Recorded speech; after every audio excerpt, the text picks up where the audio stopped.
자, 하나님께서는요, 이삭에게 매우 긴 시간 동안 자녀를 허락하지 않으시고 기도하면서 기다리게 하셨습니다.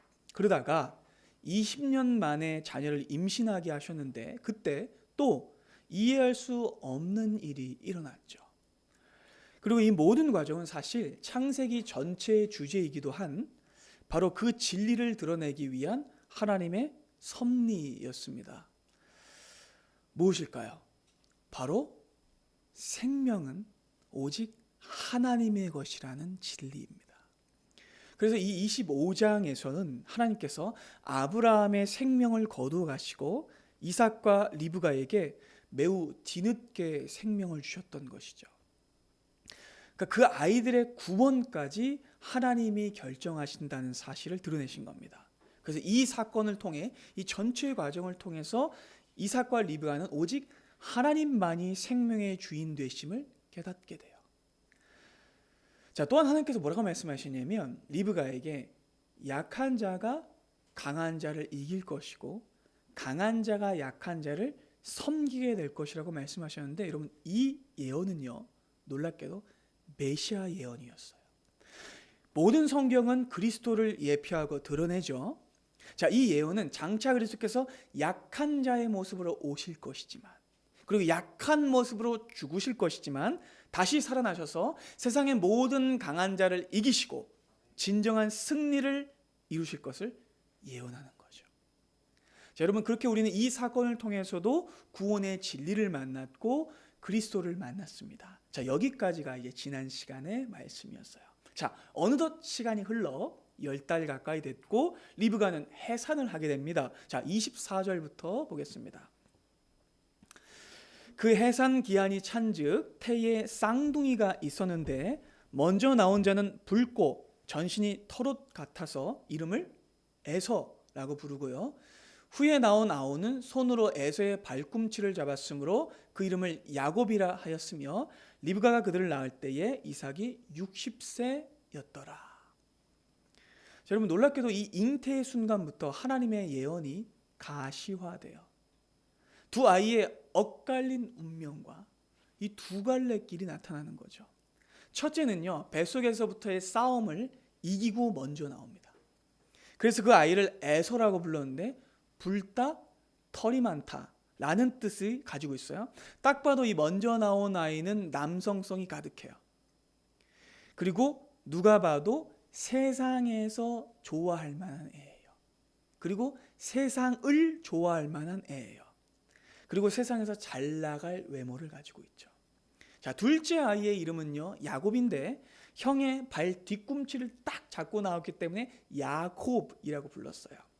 얘는요 너무 형이 되고 싶었는데 힘에 밀려서 동생이 돼버리고 만 거죠. 하지만 형이 되고 싶어하는 간절함과 열방은 끝까지 포기하지 않은 거예요. 그래서 둘째는 형의 발 뒤꿈치를 잡고 나왔어요. 하지만 이 둘째에게는 형처럼 세상에서 인기 있을 만한 조건과 힘은 없었어요. 하지만 이 아이에겐 분명히 형과 다른 무언가가 있었습니다. 자, 이야기는 이제 급히 진행됩니다.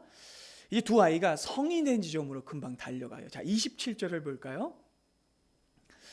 그 아이들이 장성함에 에서는 익숙한 사냥꾼이었으므로 들 사람이 되고 야곱은 조용한 사람이었으므로 장막에 거주하니. 자, 에서는요 첫 모습에서 드러났던 것처럼 시간이 갈수록 더 야성적으로 변해요. 들 사람이 됩니다. 반면 야곱은요 조용해서 장막에 머무는 사람이 돼요. 정말 이 에서와 야곱은요 하나부터 열까지 다 다른데 날이 갈수록 더 달라져요. 그리고 여러분 이 27절은 아주 극단적인 대조를 보여주는데 본문에서 에서는요 능숙한 사냥꾼이 됐다라고 말해요. 자, 일단 이 지점에서 볼 수 있듯이 여러분 에서는요 굉장히 돌출된 인물이에요. 그러니까 무슨 뜻이냐면 그의 할아버지 아브라함과 그의 아버지 이삭과는 전혀 다른 특성과 직업을 가지고 있었기 때문이에요. 자, 이제껏 아브라함 가문에서 봐왔던 캐릭터가 아니에요. 아브라함 가문에서 대대로 내려오는 생업은요 목축업이었고 그들의 대대로의 직업은 목자였어요. 그런데 1대와 2대에 걸쳐 이어져 내려오던 가문의 연속성과 정체성이 3대에 들어서 흔들려요. 기업을 이어나가야 할 마지가 목자가 아닌 무엇이 됐다고요? 사냥꾼이 돼버렸어요. 벌써 불길하죠. 그리고 여러분, 이 사냥꾼이라는 직업은요, 진짜로 아브라함 계보 안에서는 찾아볼 수가 없어요. 그 옛날 노아의 아들 중에 아버지의 수치를 드러냈던 함 있죠. 함은 아브라함의 계보가 아닙니다. 아브라함은 셈의 계보예요. 이 함의 계보 중에서 구스의 자손 중에 니므롯이라는 사냥꾼이 있었어요. 그러니까 기본적으로 사냥꾼은 셈의 족보 사람이 아닌 거예요. 아브라함의 족보 사람이 아닌 거예요. 게다가 이삭이 아니라 이스마엘의 후손들이 들 사람들이었거든요. 그러니까 이삭의 후손들은 들 사람이 되면 안 되는 거예요. 근데 아브라함 가문 안에 들 사람과 사냥꾼이 있는 거죠. 여러분, 당시 이삭의 가정 안에는요, 이미 많은 양들과 가축들과 목자들이 있었어요. 자, 여러분, 그렇다면 마지인 에서는 어떻게 살아야 했을까요? 당연히 장자 역할을 감당하고 가업을 이어야 돼요. 조상으로부터 내려온 일체성을 지켜야 해요. 하지만 에서는요, 이 가문에 대해 별다른 책임을 지지 않습니다. 자기가 하고 싶어하고 자기가 좋아하는 사냥만 하러 다녔어요. 에서는 이렇게 늘 나가 살던 사람이었어요. 다만 자기가 좋아하는 일만 하고 들로 산으로 쏘다니던 아이였죠. 그는요, 자녀들 중에 마지의 역할은 전혀 감당하고 있지 않아요. 특별히 안타까운 지점은요, 이 들로 나갈수록 가문과 점점 더 멀어진다는 거예요.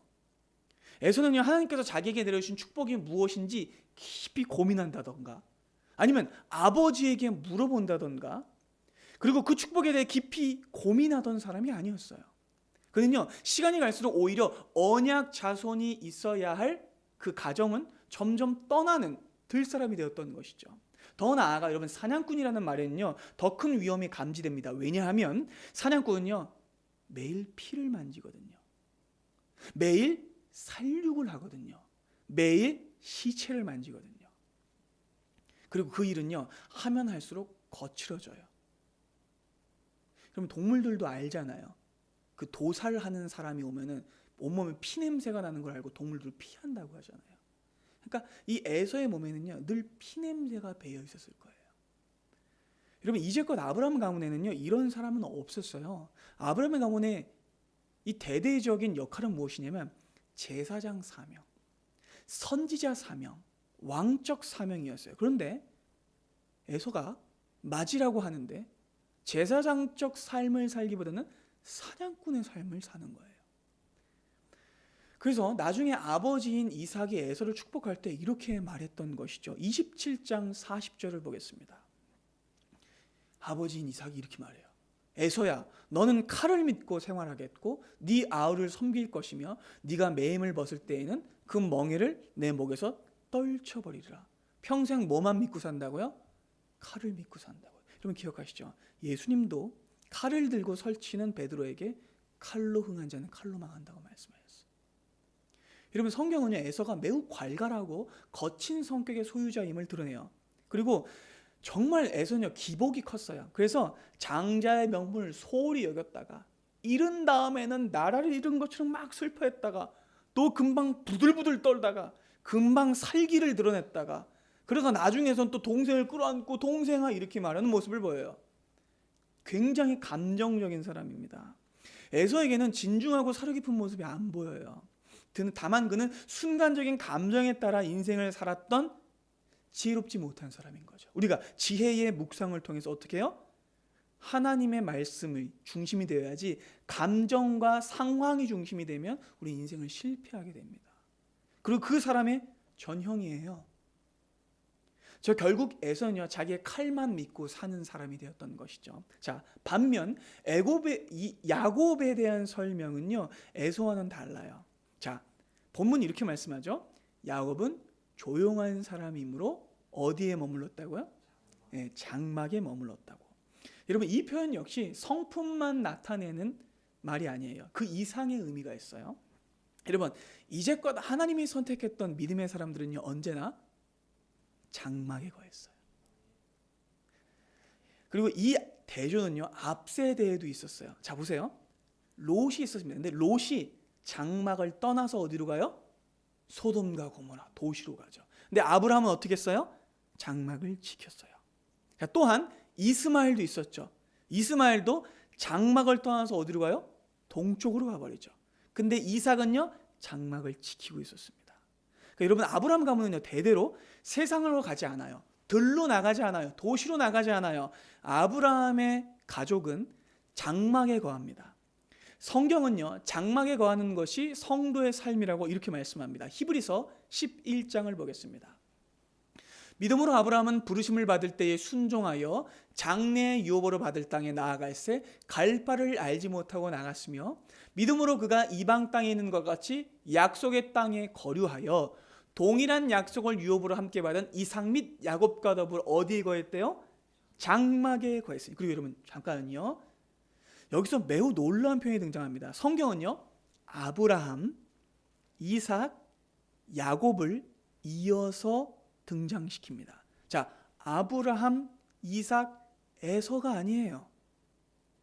야곱이 아브라함과 이삭의 대를 잇습니다.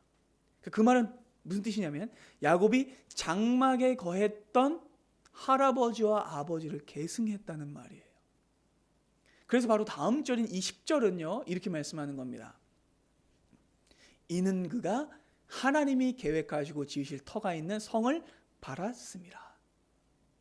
진짜 성을 바라봤어요. 이 땅에서 아방궁 짓고 높다란 성 짓고 도시 짓고 잘 살겠다는 게 아니었어요. 왜냐하면 진짜 돌아갈 곳은 바로 그 나라였기 때문이죠. 그러니까 여러분 성경에서 장막에 거했다는 말은요 다만 가정적이었다는 말이 아닌 거예요. 그는 하나님의 약속을 기다렸던 사람이었습니다.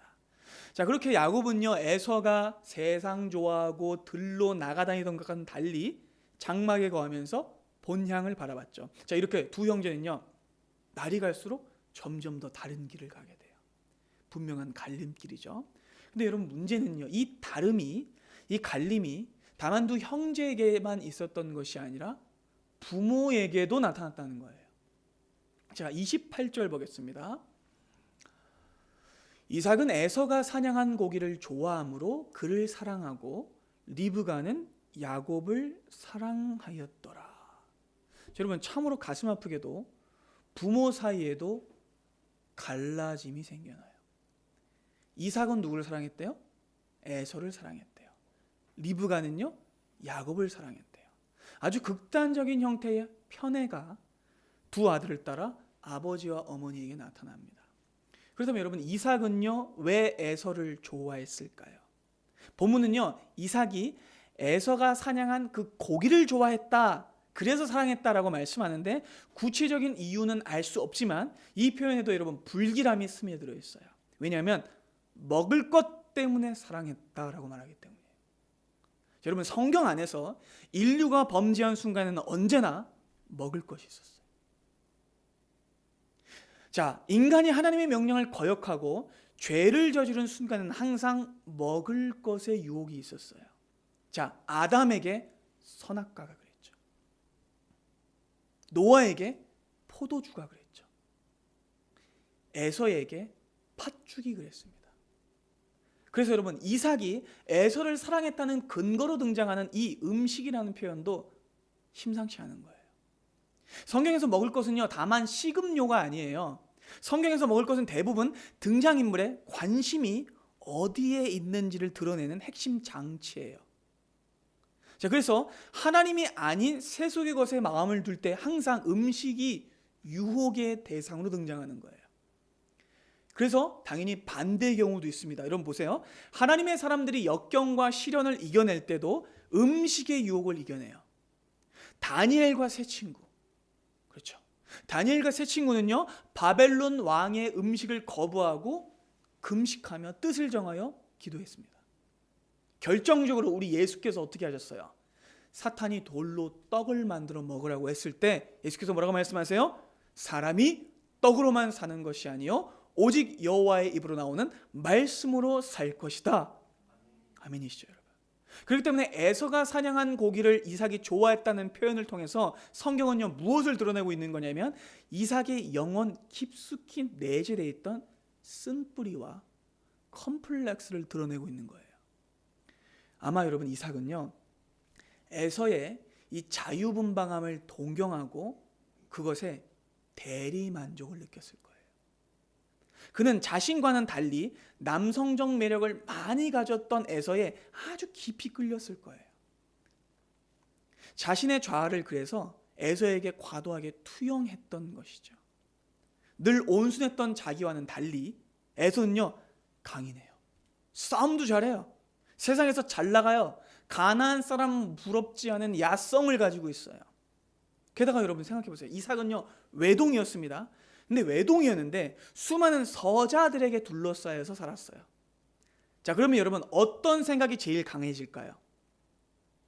오직 적장자만이 가문을 계승한다는 서열주의 신념이 그에게 가장 강했을 거예요. 그렇죠, 여러분? 그래서 에서를 편애하는 것이죠. 왜? 적장자니까. 게다가 여러분 가까이에는 누가 있었어요? 힘은 세지만 서자인 형 이스마엘이 있었어요. 그리고 일전에 이삭은요 형 이스마엘에게 희롱당하고 놀림당했던 적이 있었어요. 아마 추측컨대 아버지가 안 계실 때마다 이스마엘 형은요 이삭을 괴롭혔을 가능성이 커요.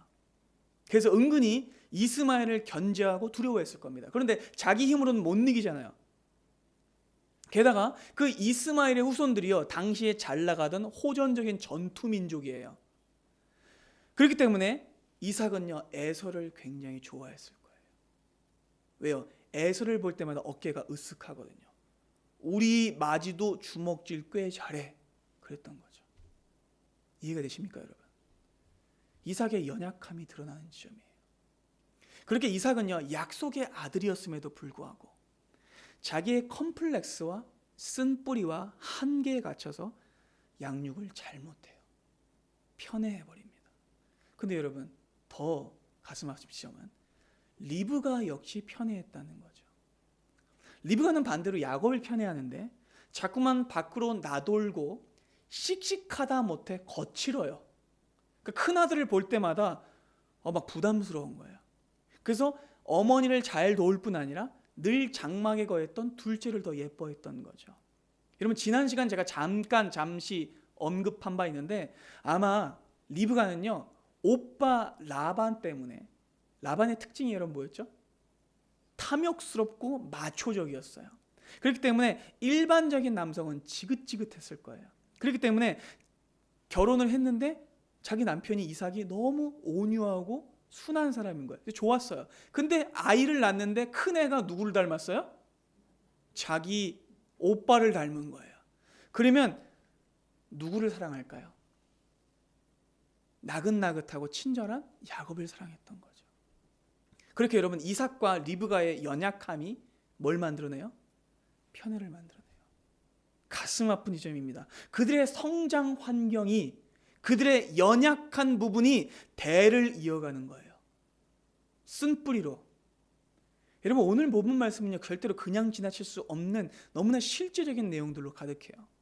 가장 먼저 여러분 우리는요 이 에서와 야곱을 대한 이삭과 리브가의 모습을 통해서 하나님이 주신 자녀를 어떻게 대하고 길러야 하는지를 반면교사하게 돼요. 너무나 중요합니다. 여러분 우리 모두는요 우리 스스로가 감각하든 감각하지 못했든 간에 모두가 약점과 트라우마나 쓴뿌리를 가지고 있어요. 그렇죠? 우리는 다 그래요. 누구나 결핍과 과잉을 가지고 있죠. 저에게도 있어요. 당연한 거죠. 여러분 우리 모두는요 장자든 장녀든 차남이든 차녀든 막내든 간에 다 가정 안에서 컴플렉스를 가지고 있어요. 연약함과 쓴뿌리를 가지고 있어요. 하지만 우리가 그것들을 가지고 있다고 해서 그것들을 그대로 자녀들에게 물려줘서는 안 돼요. 이 불신앙적인 사고방식과 잘못된 양육을 해서 자녀들을 또다시 고통에 빠지게 해서는 안 됩니다. 여러분 우리는요 이런 잘못된 것들을 유전하지 않도록 뼈를 깎는 노력을 해야 돼요. 우리는 하나님께서 기뻐하시는 자녀 양육과 하나님께서 기뻐하시는 가정을 세우기 위해서 평생을 분투해야 돼요. 내 연약함을 반드시 뿌리 뽑으리라는 각오를 가지고 싸워야 돼요. 내 자녀에게 나의 상처와 나의 실패와 나의 컴플렉스를 물려주지 않아야 해요. 나의 관성적인 사고와 자기 연민을 극복해야 됩니다. 자녀에게 나의 컴플렉스와 트라우마를 투영해서는 안 돼요. 편애하면 안 됩니다. 여러분, 그리고 그것이 바로 우리 버금교회 공동체의 구체적인 목표예요. 저는 사랑하는 우리 성도님들의 가정 안에 쓴뿌리가 제거되기를 원합니다. 여러분 모두가 트라우마와 컴플렉스를 극복하길 원합니다. 그리고 자기 연문을 치유하고 올바른 자녀 양육을 통해 하나님의 영광을 드러내는 가정을 세우길 원합니다. 그래서 여러분들의 가정이 바른 가정 예배를 드리는 가정이 되어야 하는 것이죠. 말씀을 통해 연약함이 치유되며, 말씀을 통해 올바른 창조 질서가 세워지며, 말씀을 통해 성경적 자녀 양육이 일어나려면 가정 예배가 필요해요. 그 은혜가 있기를 소망합니다, 여러분. 그리고 우리는 이 목표를 향해 함께 달려가야 합니다. 진실로 그렇게 되기를 소망해요. 여러분, 하나님께서 이삭과 리브가에게 20년 만에 아이를 주셨죠. 그럼 여러분, 이 20년 동안 이삭과 리브가는 뭘 해야 했을까요? 어떤 가정을 이룰 것인지 고민해야죠. 어떻게 자녀를 키울 것인지 깊이 논의하고 말씀으로 함께 합력했어야죠. 그리고 마침내 자녀를 20년 만에 낳았으면 생명의 주인이신 하나님께 온전히 그 아이들을 맡기고 신앙으로 가르치며 길러야 했죠. 편애가 아니라요. 하지만 이삭과 리브가는 그러지 못했어요. 그들 모두는 자기의 약점과 쓴뿌리와 컴플렉스를 보지 못했고 본성을 따라가고 자기 편한 대로 양육하고 말아요.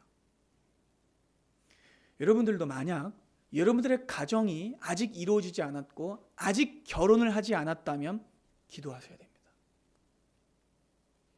이삭과 리브에게 주셨던 20년, 허비하는 20년이 되어서는 안 돼요. 여러분들이 결혼하지 않고 가정을 준비해가는 이 시점이 어떤 가정을 이룰 것인지, 어떤 자녀 양육을 할 것인지에 대한 깊이 고민하는 시간이 되어야 합니다. 그리고 여러분들만 회복되는 것이 아니라 여러분들의 부모 세대도 회복되고 자녀 세대도 회복돼요. 정말 하나님의 창조 질서가 일어나는 교회가 되어야 돼요.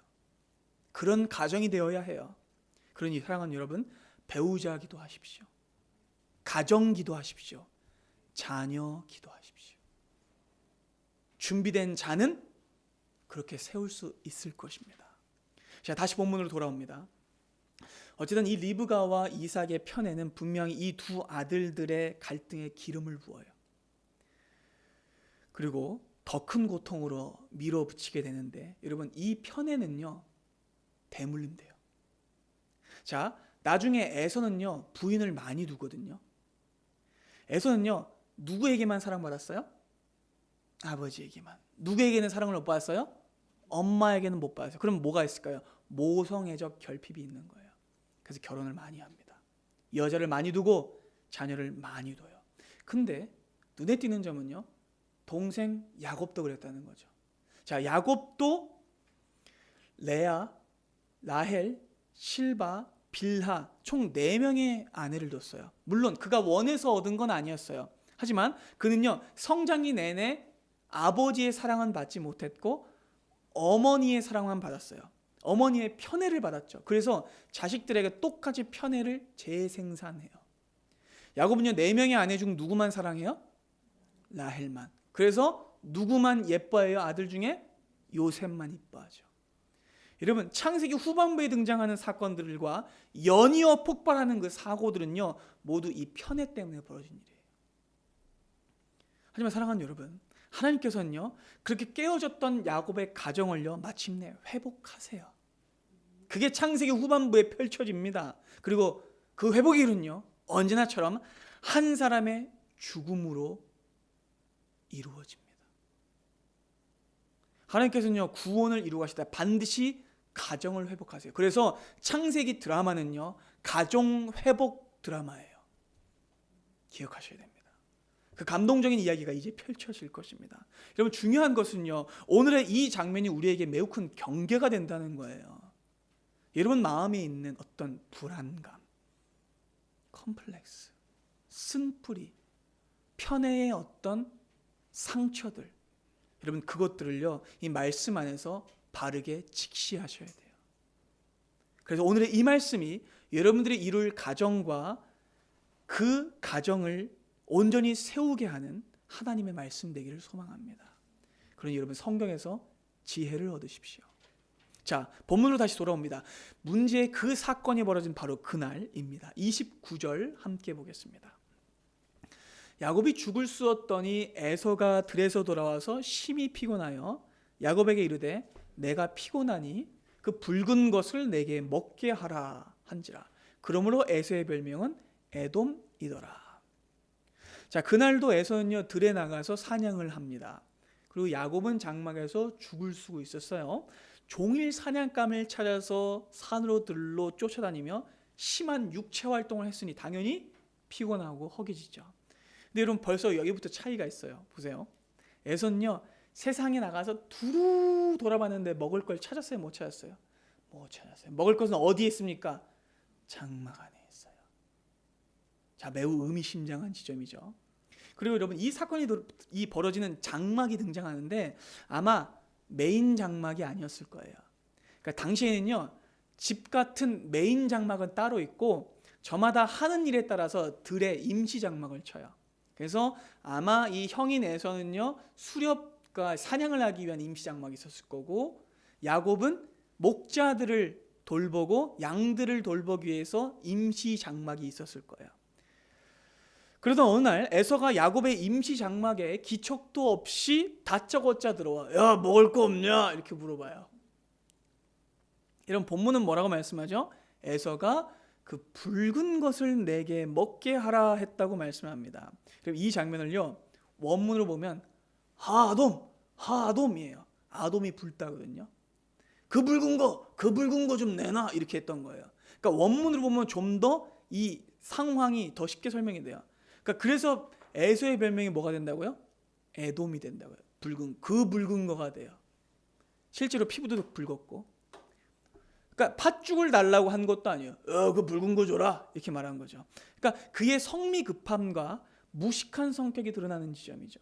자, 그렇게 에서가 야곱의 장막에 쳐들어와서 다짜고짜 먹을 것 좀 내놓으라고 말해요. 자, 그렇다면 여러분 질문할게요. 이런 일이 딱 이날만 일어난 단일한 사건이었을까요? 아니죠. 아마 자주 이랬을 겁니다. 성격이 괄괄하고 야성적이며 조심성 없는 에서는요 주먹질 좀 한다고 우쭐대는 청소년들처럼 으스대면서 자기보다 약한 동생에게 늘 이렇게 대했을 가능성이 커요. 아마 에서는요 야곱의 장막을 불시에 자주 들이닥쳤을 겁니다. 그래놓고선 먹을 거 내놓으라고 윽박질렀겠죠. 그리고 이제껏 아마 야곱은 군말 없이 먹을 것을 내주었을 가능성이 커요. 그리고 그렇게 군말 없이 내줬던 것도 야곱의 계획이었을 가능성이 큽니다. 어쨌든 이날 야곱은 마침내 오래도록 마음에 품고 있던 그 말을 형 에서에게 합니다. 오늘이 그날이다. 자, 31절 함께 보겠습니다. 야곱이 이르되 형의 장자의 명분을 오늘 내게 팔아라 이렇게 얘기한 거예요. 자, 드디어 두 형제의 운명을 영원히 갈라놓을 엄청난 대사가 등장해요. 언제나 형이 되고 싶었던 야곱은요 심지어 태어나기 전부터 단 하루도 장자권에 대한 열망을 놓지 않았어요. 그래서 이렇게 말한 거죠. 자, 여러분 그렇다면 이 장자의 명분이란 무엇일까요? 대체 거기에 뭐가 있길래 야곱은 평생토록 이것을 갖고자 했던 걸까요? 여러분 가장 먼저 일반적인 의미를 먼저 살펴볼게요. 일반적으로 당시의 풍습에 따라 살펴보면요 장자의 명분에는요 권리가 있고 책임이 있습니다. 권리는 뭐예요? 누리는 거죠. 권리는 당연히 그 재산에 대한 내용인데 아버지가 돌아가시고 나면 다른 형제들보다 2배의 유산을 더 받아요. 그게 권리입니다. 그리고 또 뭐가 있냐면 책임이 있습니다. 이 책임이 뭐냐면 종손의 책임이에요. 가족을 다 돌보고 가업을 잇고 가족 전체를 돌봐야 하는 게 책임인 거예요. 그러니까 일반적으로 당시에는 권리와 책임이 다 있었던 것이죠. 그런데 이미 에서는요, 이 당시의 일반적인 형태의 장자의 명분도 안 지키고 있는 거예요. 책임 안 지고 있어요. 권리 안 누리고 있어요. 그는요, 가업을 잇지도 않았고 가정을 돌보지도 않았고 자기 하고 싶은 대로만 살았죠. 자, 그렇게 벌써부터 에서는요, 떨어져 나가 있는 거예요. 그런데 거기서 멈추지 않고요, 아브라함 가문 안에서 장자의 명분은 어떤 의미냐? 엄청난 축복이 담겨 있습니다. 여러분, 아브라함 가문이 어떤 가문입니까? 아브라함 가문은요, 쉽게 말해서 하나님 나라의 씨앗이고 모체예요. 그러니까 아브라함 가문이 지금 하나님 나라의 근본이에요. 지금 구원은요, 아브라함 가문 안에만 있어요. 그렇죠? 그렇기 때문에 아브라함 가문의 일원이라는 말은요, 구원받은 백성이라는 말과 동격이에요. 그래서 그 구원의 축복이 뭘 타고 내려올까요? 장자의 명분을 타고 내려오는 거예요. 그리고 아브라함이 하나님께 받은 축복을 여러분 구체적으로 한번 생각해 보세요. 창세기 12장에 하나님께서 아브라함을 부르시죠. 아브라함을 부르실 때에 축복이라는 말을 몇 번 말씀하셨어요? 5번. 자, 그런데 창세기 1장부터 11장까지 저주라는 말이 몇 번 나왔어요? 5번. 이 정확하게 대칭된다 그랬죠. 그러니까 아브라함이 받은 축복은요, 이전에 있었던 죄로 인한 모든 저주를 완전히 회복하는 하나님의 축복이었다는 거죠. 그래서 아브라함이 하나님께 약속받은 4가지 축복은요, 생명, 귀환, 화해, 정화의 축복이었어요. 그렇죠. 그리고 이 4가지 축복은요, 인간의 타락으로 인한 4가지 저주를 회복하는 것이었어요. 그 4가지 저주가 뭐였죠? 죽음, 추방, 단절, 오염이었죠. 그러니까 아브라함의 이 축복은 장자권을 타고 내려오는데 이 축복이 완벽한 구원의 축복이라는 거예요. 그리고 이후에 이삭이 야곱을 축복합니다. 축복할 때에 그가 뭐라고 말하는지 한번 볼까요? 27장 29절 보겠습니다. 자, 이삭이 야곱에게 이렇게 축복합니다. 함께 했습니다. 만민이 너를 섬기고 열국이 내게 굴복하리니 내가 형제들의 주가 되고 내 어머니 아들들이 내게 굴복하며 너를 저주한 자는 저주를 받고 너를 축복하는 자는 복을 받기를 원하노라. 자, 이게 누가 받았던 축복이에요? 아브라함이 받았던 축복이죠. 근데 그 아브라함이 받았던 축복이 이삭에게 내려오고 이삭이 지금 누구에게 축복해요? 야곱에게 축복하는 거죠. 그러니까 아브라함의 가문의 장자권은요, 아브라함이 받은 그 축복을 모두 계승하는 거였어요. 그러니까 왕 같은 제사장의 신분을 회복하는 복이었고 구원의 축복이었던 것이죠. 그리고 여러분, 이 장자권은요, 또 어마어마한 영적인 지위가 있는데 요한계시록 21장을 보시면 그때 새하늘과 새 땅이 내려와요. 자, 함께 읽습니다.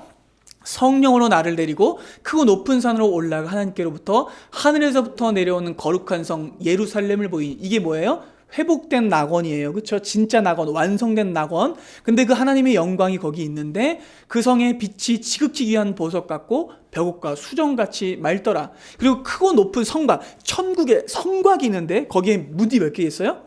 12문. 거기에 문에 12천사가 있고 그 문들의 이름들이 써져 있는데 그 이름들이 누구의 이름들이에요? 이스라엘의 자손 12지파의 이름들이에요. 그러니까 천국의 문들마다 이 장자의 명분을 계승한 아들들의 이름이 써 있는 거예요. 천국에. 여러분, 이렇게 아브라함 가문 안에서 장자의 명분이란요, 단순한 특권이 아니에요. 엄청난 천국의 축복 그 자체예요. 장자의 명분은 영생의 축복이고 장자의 명분은 생명의 축복이고 구원의 축복이에요. 더 나아가 아브라함의 가문의 장자가 된다는 것은 무슨 뜻이냐면 그의 이름이 메시아의 계보에 오른다는 말입니다. 놀랍습니다. 여러분, 그렇다면 야곱이 원한 건 무엇일까요? 구원. 야곱이 원한 건 영생. 야곱이 원한 건 예수 그리스도인 것이죠. 그래서 야곱은요, 장자의 명분을 가지고 싶었던 거예요. 야곱은요, 천국 시민이 되고자 했고 구원을 얻길 원했고 메시아의 계보에 오르길 원했고 예수 그리스도를 통해서 구원을 얻길 원했던 거예요. 야곱은요 진짜 중요한 것이 무엇인지를 아는 사람이었어요. 놀랍습니다. 그런데 이렇게나 어마어마한 장자의 명분을 팔라는 말에 에서는요 아주 시큰둥한 반응을 보여요. 대수롭지 않다는 반응을 보이는데 32절 함께 읽겠습니다. 에서가 이르되 내가 죽게 되었으니 이 장자의 명분이 내게 무엇이 유익하리요. 자, 여러분 이걸요 원문을 보면 이렇게 써 있어요. 제가 한번 번역해서 이렇게 읽어드릴게요. 봐라, 내가 죽음으로 가고 있다. 그러니 이것이 나에게 무슨 도움이 되겠냐? 장자의 명분. 이렇게 얘기했어요. 자, 여러분 장자의 명분이라는 표현이 맨 뒤에 나오죠. 성경은 이렇게 에서가 장자의 명분을 매우 하찮게 여겼다는 걸 이 문장 끝에 둠으로써 드러내는 거예요. 그리고 자기가 죽어가고 있다고 말하죠. 내가 살기 위해서 장자의 명분은 너 가져라 라는 거죠. 에서는요 정말로 장자의 명분이 얼마나 소중한지를 몰라요. 여러분 만약에 에서가 이 장자의 명분에 대한 바른 인식을 가지고 있었다면 어떻게 했을까요? 너 미쳤냐? 이렇게 얘기했겠죠. 너 완전 돌았구나. 하나님의 축복 그 자체고 천국 영생을 약속하는 그리고 메시아의 계보에 오르는 그 장자의 명분을 팔라고? 너 미쳤냐? 됐어. 이거 하나 안 먹어도 돼. 나는 영원한 생명을 가질 거야. 그렇게 얘기했겠죠. 근데 에서는요. 그거 붉은 거 한 그릇 주면 이거 줄게 라고 말해요. 그는 지금 이걸 안 먹으면 내가 굶어 죽을 거야 라고 말해요. 근데 여러분 정말로 그거 한 그릇 안 먹는다고 죽을까요? 아니요. 인간이 죽는 이유는 하나님의 명을 거역했기 때문입니다. 인간이 죽는 이유는 하나님을 대적했기 때문입니다. 인간이 죽는 이유는 하나님 없이 스스로 생명을 가지고 있다고 믿었기 때문이에요. 그래서 인간은 죽게 되었고 죽습니다. 인간이 죽는 이유는 죄 때문이지 못 먹어서가 아니에요. 생명은요 하나님께 달려 있습니다. 우리가 지금까지 계속해서 살펴본 창세기의 주제죠. 생명은 하나님께 있다. 여러분 죽고 사는 것은 음식에 달려 있지 않아요. 그런데 에서는 이 장자의 명분을 하나님의 언약을 아브라함의 축복을 구원의 약속을 예수 그리스도를 음식으로 팔아넘기려고 해요. 그러니까 여러분 이 말은요 이런 뜻인 거예요. 야 장자의 명분 난 그런 거 없이 잘 살아. 난 잘 먹고 잘 사는 게 더 중요해 라고 말하는 것이죠. 여러분 정말로 에서는요 지금까지 평생을 이렇게 힘의 논리와 밥의 논리로 살았던 사람이에요. 세상이 원하는 논리죠. 그래서 아마 그는 세상에서 인정받고 친구도 많았을 거예요. 인싸였겠죠. 당대에 잘 나가는 가나안 족장들하고도 엄청 친했을 겁니다. 아무도 에서를 무시하지 못했죠. 근데 그 결과 많은 사람들이 자기를 따르고 제 힘으로 항상 해결이 가능하니 그는 하나님이 필요 없어진 거죠. 그에게 필요했던 건 단지 잘 먹고 잘 사는 것 그것뿐이었어요. 근데 반대로 야곱은 어땠죠? 야곱은요 늘 집안에 머물면서 자기 집안에 흐르고 있는 축복의 의미를 묵상했어요. 그리고 하나님 나라가 무엇인지, 구원이 무엇인지, 할아버지가 어떤 삶을 사셨는지, 할아버지가 듣고 믿고 만났던 하나님은 어떤 분인지 들었을 거예요. 왜냐하면 야곱이 15살까지 아브라함이 살아있었거든요. 그러면 할아버지가 살아있었을 때 얼마든지 축복과 약속을 들었을 거예요. 하지만 그때마다 에서는 어떻게 했을까요? 할아버지 재미없어, 오빠 나가서 놀래.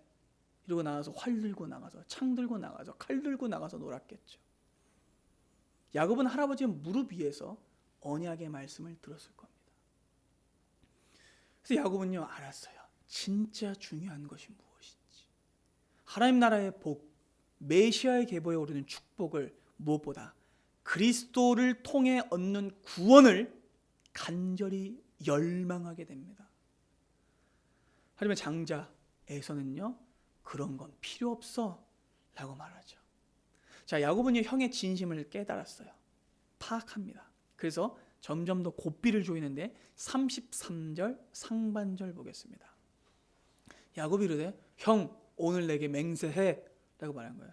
자, 장난식으로 대충 뭉치고 아유 팔게, 그거 무슨 상관이라고 라고 말하는 야곱, 에서와 달리 야곱은요 굉장히 진지해요. 그리고 야곱이 이 기회를 붙잡고 놓치지 않고 형을 밀어붙인 이유는 형이 언제나 그랬거든요. 그러니까 형은요 늘상 기분 내키는 대로 했고 혼자만 뒤끝 없는 사람, 언제나 막무가내인 사람, 돌아서면 아무 일도 없었던 것처럼 하는 사람. 그랬어? 기억 안 나는데? 이랬던 사람이에요. 그렇기 때문에 야곱은 이 기회를 놓치지 않기 위해서 형이 나중에 또 딴소리 할 것을 막기 위해서 전력을 다해 밀어붙이죠. 자, 그러자 33절 후반절, 에서가 맹세하고 장자의 명분을 야곱에게 판지라. 자, 에서가 맹세했다고 하는데 여러분 당시에 반드시 맹세에는 증인이 있어야 돼요. 자, 맹세하고 장자의 명분을 팔았다는 말로 인해서 증인이 있었을 건데 여러분 사냥은 보통 혼자 합니까? 사냥 혼자 안 하죠. 에서는요 자기 집안에 있는 종들과 자기 종들과 사냥했을 거예요. 그리고 여러분 드라마에서 그런 장면 많이 나오잖아요. 뭔가 좀 무식하고 못돼 먹은 대장이 있으면 꼭 주변에 있는 그 몰입애들도 깔깔깔거리고 막 그런 약간 그런 느낌이었지 않았을까 싶어요. 그리고 아마 그 종들도 장자를 모신다는 이유로 굉장히 오만하고 방자했을 가능성이 큽니다. 자, 그리고 성경 원문은요 이 장면에 진행형 접속사를 사용해서 에서가 곧바로 대답했다는 것을 강조해요.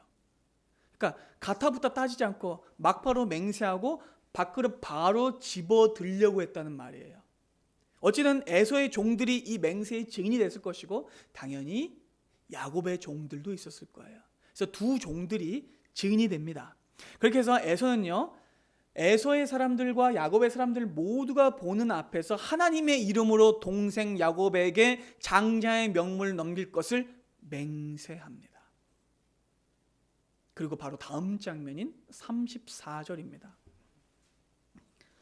야곱이 떡과 팥죽을 에서에게 주매 에서가 먹으며 마시고 일어나 갔으니 에서가 장자의 명분을 가볍게 여김이었더라. 자, 여러분 여기도 한글 성경에는 안 보이는데 진행형 접속사가 사용돼요. 근데 무려 4번이나 사용돼요. 그래서 원문을 그대로 번역해 보면 다음과 같습니다. 그리고 그가 먹었다. 그리고 그가 마셨다. 그리고 그가 일어났다. 그리고 그가 갔다. 무슨 뜻이냐? 연이어서 빠르게 이어졌다는 얘기예요. 본문은 그렇게 에서가 맹세를 허겁지겁 해치우고 아주 개걸스럽고 경박스럽게 음식 먹어치우고 금방 또 나가버렸다는 사실을 강조해요. 참 대조되죠. 자, 야곱은요 평생을 준비합니다. 계획하고 계획을 쌓고 호시탐탐 노려서 장자권을 샀어요. 그런데 그 장자권을 판 에서는 정작 대충 탁 넘기고 가버려요.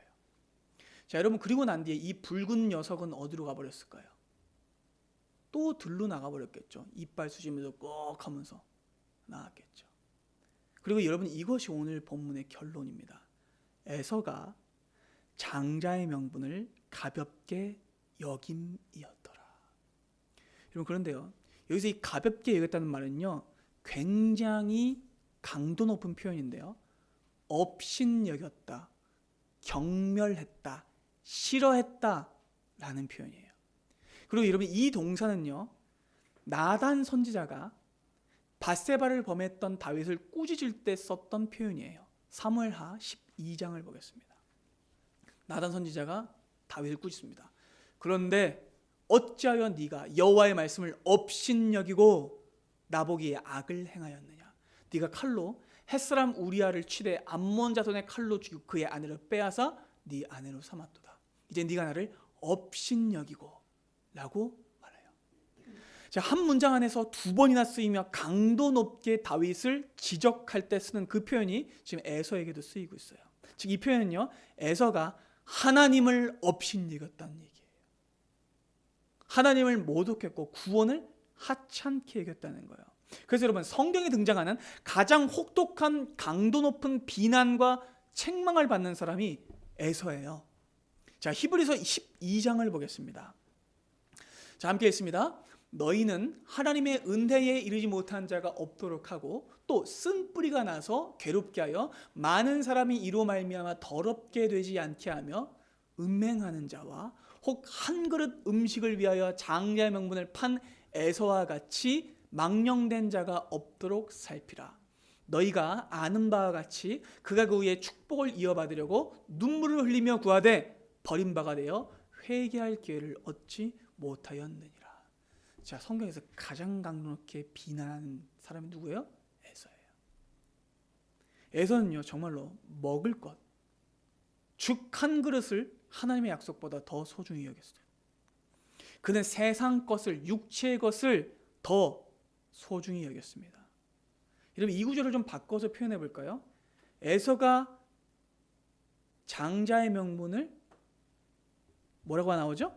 장자의 명분을 가볍게 여김이었더라. 이 말씀을 좀 바꿔보면 에서가 하나님의 약속을 하찮게 여겼더라. 에서가 구원을 귀찮게 여겼더라. 에서가 생명을 우습게 여겼더라.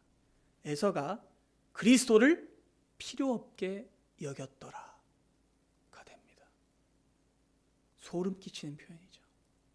그런데 여러분, 이 장면은요, 오늘날의 사람들에게는 정상적인 모습이죠. 밥 먹는 게 더 중요하잖아요.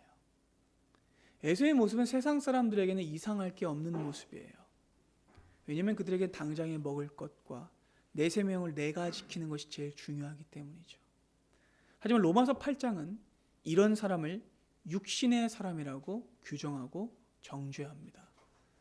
육신을 따르는 자는 육신의 일을, 영을 따르는 자는 영의 일을 생각하나니 육신의 생각은 사망이요 영의 생각은 생명과 평안이니라. 육신의 생각은 하나님과 원수가 됩니다. 이는 하나님의 법에 굴복하지 아니할 뿐 아니라 할 수도 없음이라. 육신에 있는 자들은 하나님을 기쁘시게 할 수 없느니라. 그래서 에서는요, 육신의 사람이었어요. 그 붉은 것이나 달라고 했던 에돔은요, 또다시 에돔은 아담 같아요. 아담 같은 범죄를 짓는 에돔입니다. 그는 눈앞에 보이는 먹을 것에만 마음을 두었고 세상을 좋아했으며 보암직하고 먹음직하니 그 먹을 것을 하나님보다 더 사랑했어요. 오늘도 많은 사람들이 에서처럼 말합니다. 예수 믿으면 밥이 나오냐, 떡이 나오냐? 그렇게 묻죠. 들어본 적 있으세요? 여러분, 그렇다면 그때 뭐라고 대답해야 돼요? 생명이 나온다! 라고 말해야죠. 영생이 나온다! 라고 대답해야죠. 기죽지 마세요. 사랑하는 여러분, 우리는 당장에 먹을 것을, 우리는요, 당장에 먹을 것을 눈앞에 죽 한 그릇 얻기 위해 예수 믿는 게 아니에요. 우리는 영생을 얻기 위해 예수를 믿습니다. 여러분, 오늘 본문에는 두 형제가 등장해요. 쌍둥이는 정말 많이 달랐어요. 생김새도 달랐고 성향도 달랐고 기질도 달랐어요. 그러나 두 형제에게 정말로 달랐던 것은요, 다른 그 무엇도 아니고 하나님의 약속을 대하는 자세였어요. 하나님의 축복을 대하는 자세였어요. 그렇다면 사랑하는 여러분, 세상 사람들과 우리와 달라야 할 것이 무엇일까요? 하나님의 말씀을 대하는 자세가 달라야 됩니다. 여러분들 삶의 가장 큰 가치는요, 야곱처럼 장자의 명분을 얻는 것이어야 해요. 바꿔 말하면 구원을 얻는 것이어야 합니다. 예수 그리스도를 소유하는 것이어야 합니다. 에세처럼 순간의 쾌락을 위해서 아니면 육적인 배고픔을 면하기 위해 장래의 축복을 내던져서는 안 됩니다. 사랑하는 여러분, 야곱처럼 하나님의 축복을 얻기 위해 전부를 거십시오. 여러분, 실패한 장자인 에서처럼 되지 마세요. 성경은요, 놀랍게도 단 한 분의 성공한 장자를 소개하는데 그분은 바로 우리 주 예수 그리스도이십니다. 여러분, 에서는요, 아담의 전형이었어요. 에돔, 아담, 이름 비슷해요. 먼저 났지만 만벌의 으뜸이 됐지만 하나님의 약속이 아니라 뭘 더 소중하게 생각했어요? 먹을 것. 결국 생명을 뺏기고 말았죠. 하지만 하나님께 인정받은 유일한 장자이신 예수님은요, 다르셨어요. 자, 성경은 분명히 예수님이 새로운 장자, 유일한 장자, 단 한 분의 성공한 장자라고 말씀합니다. 로마서 8장 29절입니다. 함께 읽습니다. 하나님이 미리 아신 자들을 또한 그 아들의 형상을 본받게 하기 위하여 미리 정하였으니 이는 그로 많은 형제 중에서 맏아들이 되게 하려 하심이라. 자, 오직 예수께서 성공한 장자 맏아들이 되십니다. 예수께서 오직 하나님을 따르심으로 우리가 다 현국의 형제들이 된 거예요. 예수께서 만물의 으뜸이 되셨고 잠잠한 자들의 첫 열매가 되셨어요. 그래서 성경은 예수님을 표현할 때 맏아들이시고 첫 열매이시고 으뜸이시다라고 말해요. 그러니 사랑하는 여러분, 애돔을 따르는 것이 아니라 먹을 것을 따르는 것이 아니라 진정한 장자이신 예수를 따르십시오. 거기에 참된 생명이 있습니다. 거짓된 세상 떡이 아니라 금방 먹고 뒤돌아서면 3시간 만에 또 배고플 그 떡이 아니라 영원히 줄이지 않는 생명의 떡을 취하십시오. 요한복음 6장을 통해 예수께서는 자신을 이렇게 소개하고 말씀하십니다. 요한복음 6장 27절입니다. 썩을 양식을 위하여 일하지 말고 영생하도록 있는 그 양식을 위해서 하라. 이 양식은 인자가 너희에게 주리니 인자는 아버지 하나님께서 인치신 자니라. 이 양식은 누가 주신다고요? 예수께서 주신다고요. 계속해서 35절 뭐라고 말씀합니까? 예수께서 이르시되 나는 생명의 떡이니 내게 오는 자는 결코 줄이지 아니할 터이요 나를 믿는 자는 영원히 목마르지 아니하리라. 자, 47절 또 봅니다. 함께 읽습니다. 진실로 진실로 너에게 이르노니 믿는 자는 영생을 가졌나니 내가 곧 생명의 떡이니라. 너희 조상들은 광야에서 만나를 먹었어도 죽었거니와 이는 하늘에서 내려오는 떡이니 사람으로 하여금 먹고 죽지 아니하게 하는 것이니라. 나는 하늘에서 내려온 살아있는 떡이니 사람이 이 떡을 먹으면 영생하리라. 내가 줄 떡은 곧 세상의 생명을 위한 내 살이니라 하시니라. 아멘. 여러분, 진정한 생명은 누구를 먹어야 합니까? 그리스도를 가져야 합니다. 사랑하는 여러분, 우리의 생명은요 한 끼 식사에 달려있지 않아요. 세상의 방법과 성공 공식에 달려있지 않습니다. 우리의 생명은요 오직 생명의 떡이신 예수께 달려있습니다. 그분은 첫 열매가 되셔서 우리를 구원하셨어요.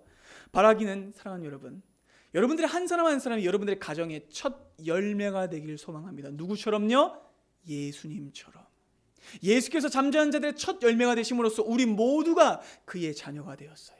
그렇다면 여러분들도 진정한 장자이신 예수 그리스도처럼 여러분들의 가정 안에서 장자의 역할을 감당하셔야 됩니다. 가짜 장자에서 말고요. 진정한 장자 예수 그리스도를 따르셔야 합니다. 그래서 여러분들이 각 가정의 장자가 되셔서 여러분들의 가정을 회복하고 치유하게 되기를 소망합니다. 오늘의 이 말씀이 여러분들의 혹시 상처 입었던 인격이 있었다면 그 인격을 회복하고 여러분들의 트라우마와 컴플렉스를 치유할 뿐만 아니라 진정한 구원과 생명이 무엇인지를 깨닫게 하여서 여러분들의 온 가정을 살리는 생명의 말씀 되기를 소망합니다.